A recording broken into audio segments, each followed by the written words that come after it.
If you really want to get about the business of self-discovery, I want to give you two practices that will take you deeper into yourself, which is where you really need to be if you want to mature, if you want to reach your highest potential.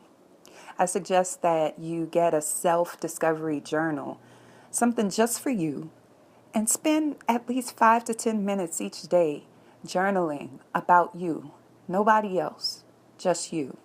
So the first practice is you will need to write 10 things that you really like and 10 things that you really don't like. Then for each item, you will go to the item and ask your soul a few questions. When did I first notice that I felt like this? What was going on? What was the situation? Who was around? What thought process led me to this conclusion? This is how you begin to self-discover, by challenging the things that you think you know about yourself. Because remember, our minds are heavily conditioned. And the only way to be sure that this is really how you feel is to look into it. And what you're going to find, and I know you're going to find it because every human has this, we build our likes and dislikes often in our childhood. And it's often built around a wound, an emotional wound. Let me give you an example. Up until about 2 years ago, I was that person that would say, I hate shopping. I can't stand shopping. Until one day I decided to challenge that. I asked myself the soul questions. When did I notice this happening? Who was there? What was going on? What thought process led me to this conclusion? And my soul responded by giving me memories. And to make a long story short, I realized that I stopped liking shopping as a child because going in the store and not being able to get what I wanted to get was unpleasant for me. And that happened a lot because my mom went to the store a lot. But I didn't have the wisdom of life to know that resources are available. You can purchase what you want to purchase as long as the timing is right. I didn't understand that my mother was on a budget. And so I carried that with me for over 30 years.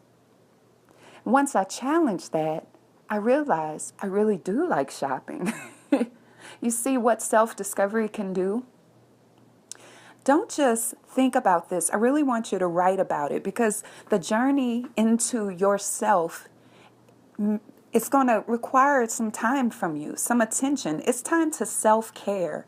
You've been thinking for other people and worried about how other people feel and what other people will do. Well, now it's time for you to think about you. It's time for you to become whole in and of yourself. And the way that you do that is by challenging what you think you know about yourself.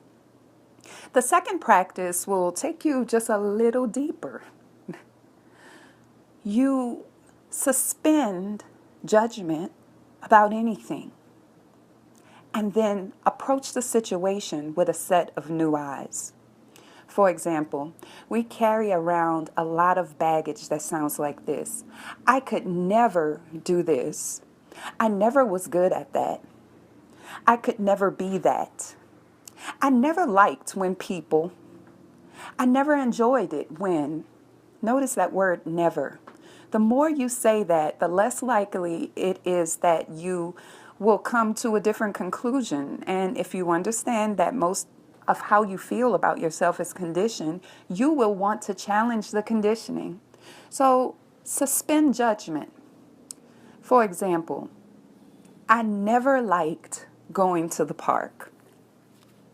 Well, I'm going to suspend judgment and I will go to a park, but not just any park. I will go to a beautiful park, one that many people enjoy.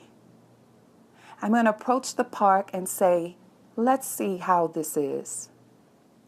You're telling your brain that there's a new experience coming and you're generating anticipation. And then you walk in the park and you look around and you find beauty there. You find good things there. And you form new opinions and new experiences. In my life, I would say I never wanted to get married. I never wanted to get married.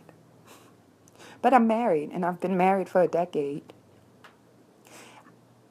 I hope you know that that one phrase was tremendously damaging in the way that I experienced my marriage, because anything that happened that felt the least bit unpleasant, even if it needed to happen, even if it promoted my growth, I would always go back to, I never wanted to get married anyway.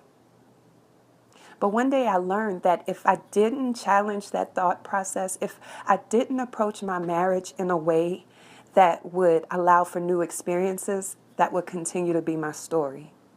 See, I'm not interested in changing my story just because I want to find something that sounds better. I'm interested in reprogramming my brain.